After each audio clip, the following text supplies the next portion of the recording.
Good day everyone, and today I will discuss the chapter 4, Types of Organization. A business follows a set internal structure as it establishes and grows. The structure may be straightforward or intricate, but it can generally be recognized as falling under one of a few clearly defined forms. So, there are several distinct types of organization which have developed during the growth of business, of which the most common are the line type, the functional type, and the line and the staff type. First is the line type. So, line type of business organization is an organization where there are direct now of authority from the top position to immediately subordinates level. The line type of organization is present in all organization types. Since any organization has a series of authority, gradation and forms and pyramidal arrangement of its members. So, line authority is the simplest of the organization types. Hence, it is easily understood by its member. Every person know from whom he received his order and to whom to report. So, this type of organization is simply because executive authority and responsibility is merely mathematically subdivided as we down the line. So the line type is usually prevalent in small enterprises. So the disadvantages of this type are the fostering of quick decision making, the elimination of backpassing, and the provision of excellent management training in direct operations. So types of authority relationship are also easily understood. So, a characteristic of this type is the superior subordinate relationship, wherein a superior delegates authority to a subordinate who in turn delegates authority to another subordinate, thus forming a line from the very top to the lowest level of organization structure. So the second one is lines of authority are vertical, all in the same level of authority, as in the case of foremen, are independent of each other. Each is supreme in his own field and is responsible only to the man directly above him. So, in an industrial plant, for example, there may be a machine shop, a plant shop, and so forth. So, each shop is under a foreman. So, a foreman of one shop neither gives nor receives instruction from any other foreman, but each foreman receives his orders from the superintendent. So the third one is line type necessitates the highest grade of executive and requires workers to be efficient. So no other type of organization demands such all-round knowledge and ability. As we stated, it proposes total competence at the top. So the foreman of one shop has complete charge of the shop and is directly held responsible for its operation. So he must understand how the work should be done. He should know how to plan and lay out the work for the whole shop. He sees to it that the necessary equipment is available and is in good condition, and he determines the proper method, hire workers and instruct them. Then he sees to it that they work steadily and accurately, adjust their wages, and takes care of an infinite number of other details. So there is an advantages of the line type. So the line type of organization has certain advantages that arise from its structural relationship. So some of these advantages are the simplest expressions of the fundamentals of organization. So the different advantages are that follows. So first is directness. So the members of the organization knows to whom they are responsible and what exact functions they are to perform. So each man knows definitely his place in the organization. So when the person answers for his conduct in regards to his obligation, he knows to whom he is accountable. So in the executive, interns can exact an accounting for the obligations and responsibilities. So which he proved whether he delegated some of his authority. So the second one is fixed responsibility. So in the responsibility is not divided. So employees and supervisors at each level are subject singleness of control. So each foreman or supervisor, for instance, had the full and direct control of his own men. He alone is responsible for the result of their work to the superintendent. So passing the bat or trying to lay the blame for poor performance on others is therefore reduced or not eliminated. And the third one is discipline. So it can be seen that discipline is easily maintained and control is definite.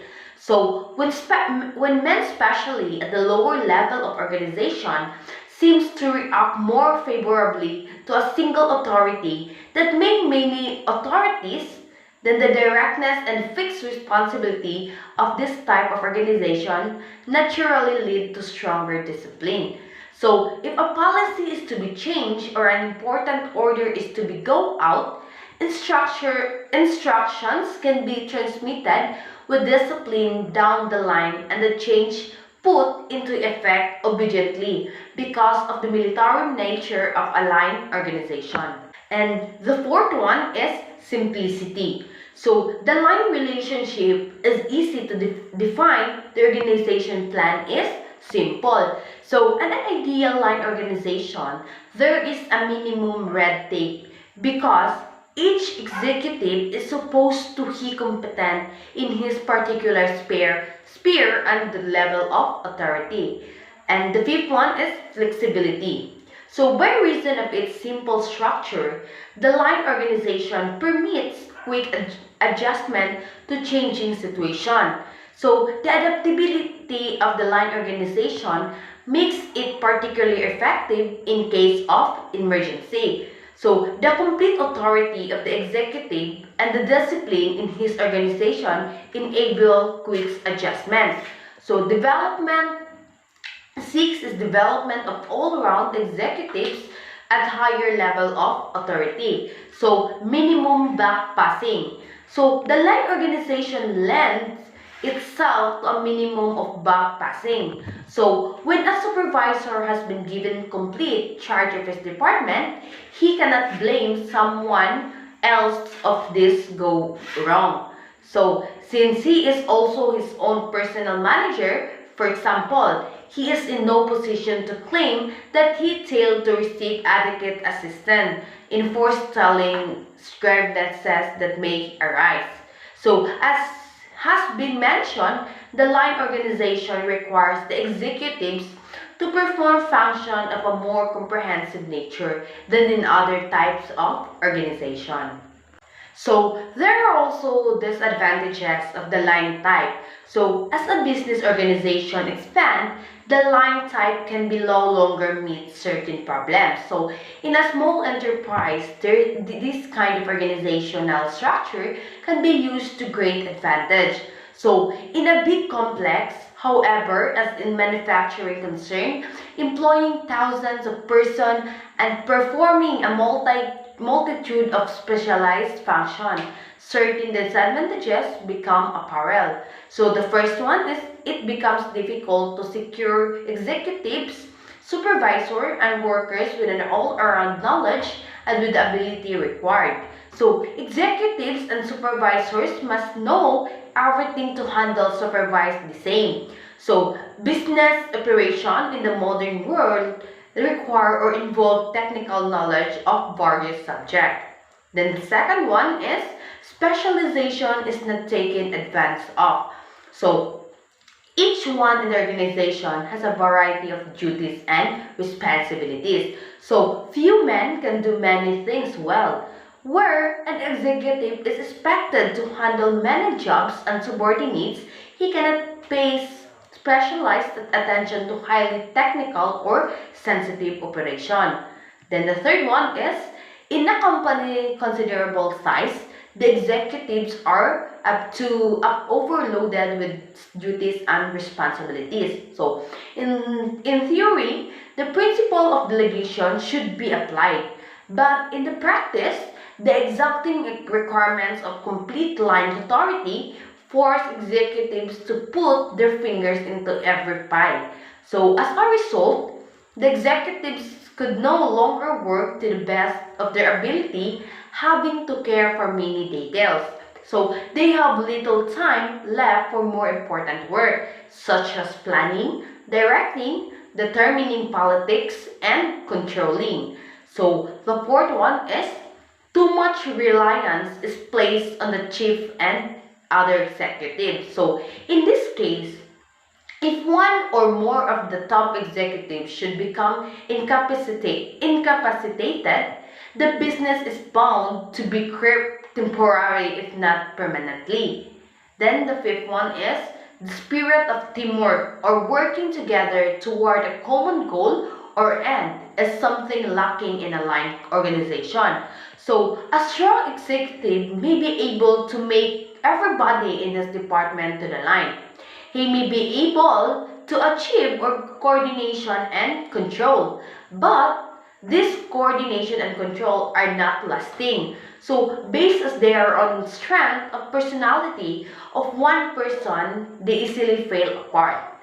To be lasting, they should be based on teamwork and voluntariness.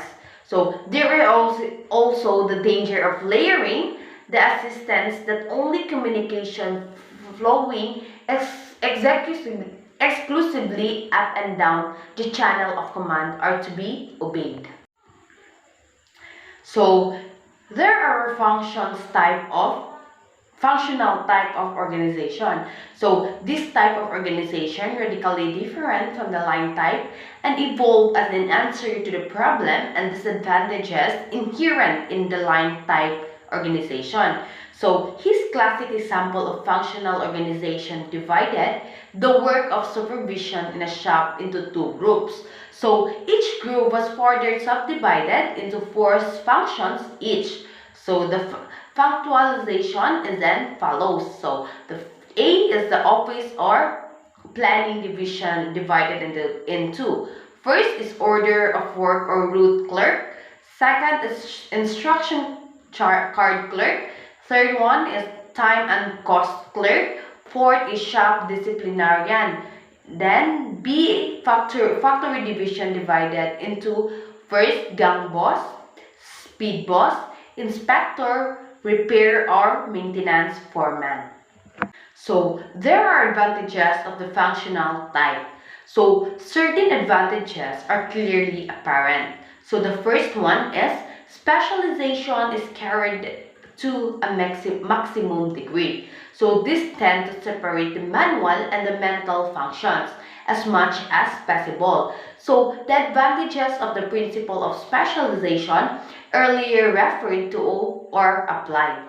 So the second one is there is a greater need for specialized skills and abilities which are easier to secure rather than the all-around workers who are more difficult to hire and keep. So the third one is the needed supervisors, in addition to being more readily secured, are trained for the specialized task with relative little difficulty, thus promoting flexibility in the organization. So the third one is there is a simplified control, hence functions are executed effectively. Then the fifth one is supervision or control or functions is distributed to specialists who have the full knowledge of their own line of specialization.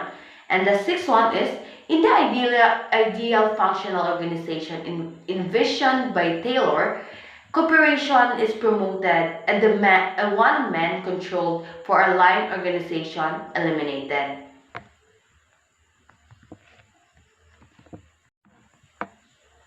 So, if there's an advantages, there are also disadvantages of the functional type. So the first one is discipline tends to break down among the workmen and at times even among the foremen at lower supervisory levels. So human nature still insists on clear authority.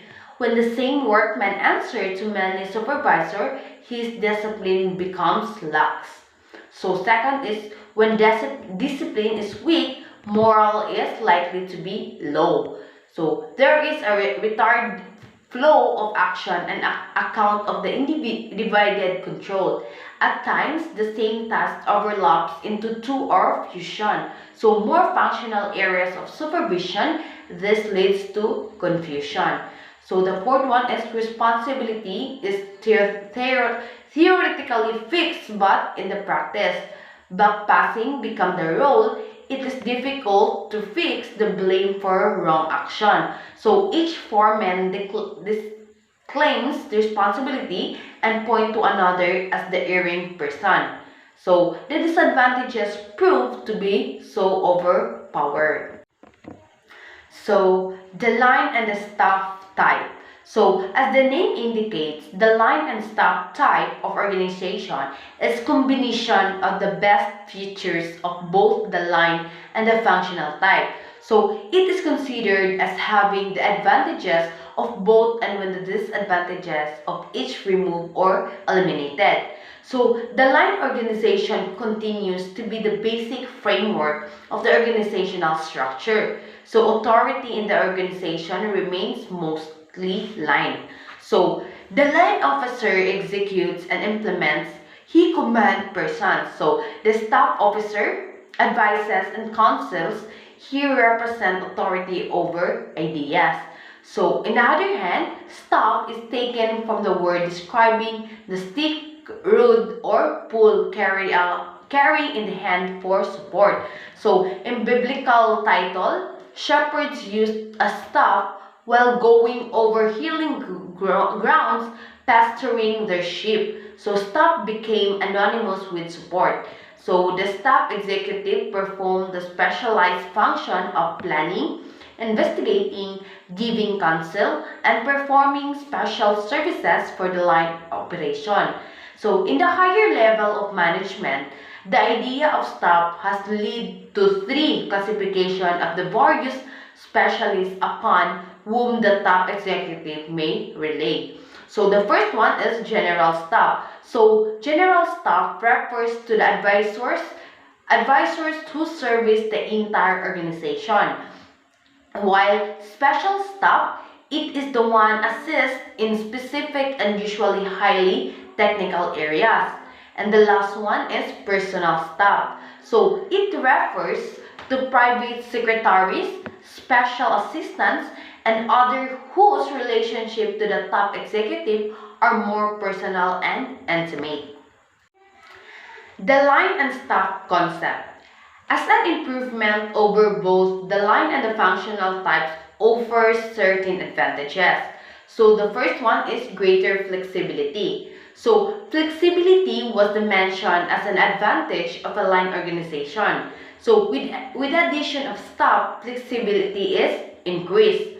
So new activities and needed functions can be entered into without disturbing the basic line structure. And the second one is greater strength. So the line department get the benefit of well-studied advice from experts in a particular field. So line officers are enabled to act with certainty and therefore arrive at stronger decision. So the third one is specialization. The advantages of specialization are applied without falling in the difficulties of the functional organization. At times, the specialization even goes beyond tailored functional supervisors. And fourth one is executive training. So, a line executive who studies carefully the advice given by staff specialists become a more qualified executive. So, the last is the suggestions regarding committee. So, for committee to be of a greatest use, therefore information should be considered carefully. So, the following are a few suggestions that to some for the points to be considered. So the first is size. So committees should have sufficient number of members to provide through discussion, but they should not be so large as to be unwieldy. In an average case, there 3 to 7 members are considered an appropriate number. Then the second one is selection of members. Members should be chosen from among those in the organization who are directly affected and the particular committee. Then the third one is frequency and duration of conference. So conferences should be held at intervals frequent enough to get result of particular value. Then the fourth one is advance notice to committee member of work to be considered. So this will facilitate the work of the committee as the members need to study the problems and to have suggestion at the time of the meeting. So the fifth one is the work of the committee is advisory. So the recommendation of the committees generally receive favorable action by those in authority. So occasionally, committees may be formed with power to act.